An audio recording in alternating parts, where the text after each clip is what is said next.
Well, this week Australia appointed its first female governor to lead the Reserve Bank through recommended changes. Joining me live is Grady, Wulff Direct Market Analyst. Yes, a big announcement. Huge.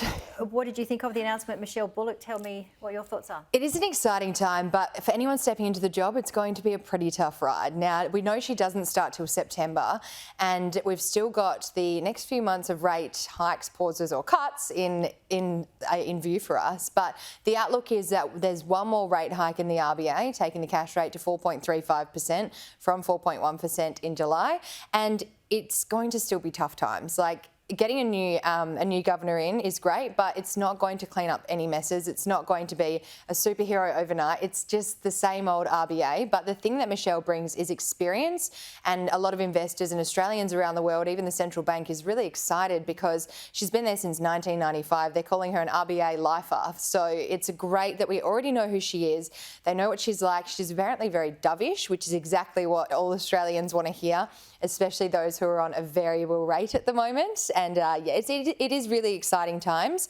But one of her priorities is come across as being, she said, is maintaining full employment down under, which we know is one of the points of inflation and one of the points of tackling inflation. So wanting to keep us all employed is a very good thing. It certainly is. And Anthony Albanese said that she was eminently qualified. Treasurer Jim Chalmers said she strikes a balance between experience and fresh leadership perspective. Exactly. Having a woman in that role, certainly what is very much an important thing for many people. Exactly, and many people are keeping a lookout for what's going to happen. And again, as I said, the outlook is one more rate hike and then pause and possibly cuts within the next 12 months is what she's kind of indicating at, and that'll be welcomed by a lot of Australians. But again, we need to get that inflation into the target range of 2 to 3%.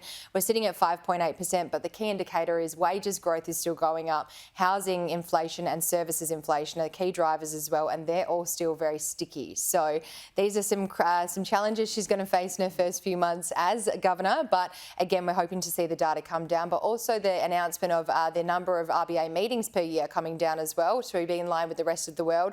That's a welcome change because around the world we see the impact of rate hikes is able to kind of settle and be known better in the data, whereas ours is just every 4 weeks to the day a rate hike or a rate pause is announced, and we just want to see a little bit more time to settle and see how the economy responds. So I think the 6-week period of meeting is really, really beneficial for the outlook of rate hikes and rate pauses that are set to come. Because you hear some economists say, do we need to rip the bandage off quicker and get those rates up higher, which nobody wants to hear. Well, not many people want to hear, but then it's going to perhaps, calm down, or do we drag it out? We could follow the US, and what we're seeing in the US is a really favourable, really positive outcome that no one was expecting.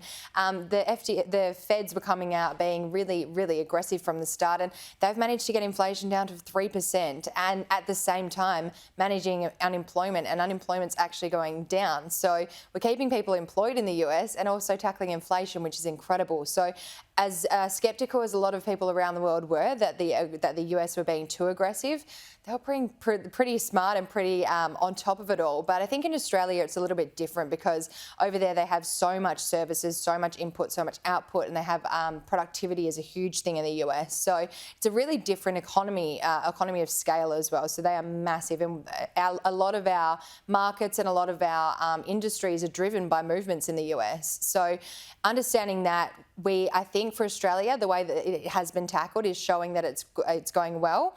Inflation has come down from the peak in December of 8.4%, now coming down to 5.8%. So it is showing that the RBA's stance to date is working.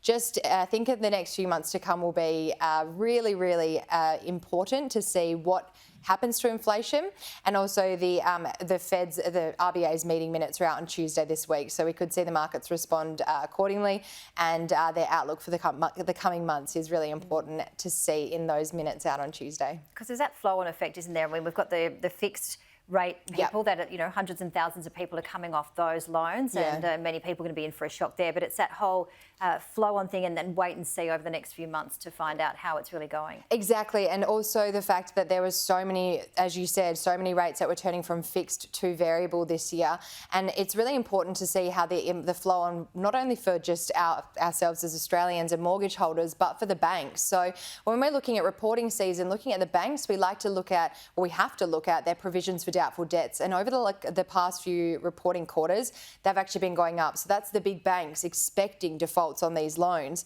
And it's also important to note that around Australia, mortgage switching has been on the rise in the recent months, especially in more recent months, as again, Australians are turning from fixed to variable.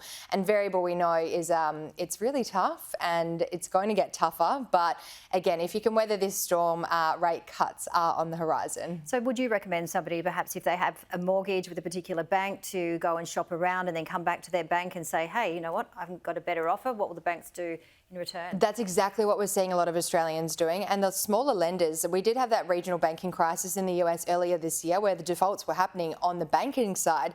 But in Australia, we have the APRA rules are so strict. So the banking down under is really, really strong. So as a consumer, as an Australian with a mortgage, it's recommended to look around and look for your best offer and options. And mortgage switching is not a bad thing, and looking for the best rate for you and your personal circumstances is really recommended. But again, keeping in line and keeping your spending in check, and don't take out any unaffordable loans, as we saw in 2021 when a lot of people didn't understand that fixed could turn variable in the near future.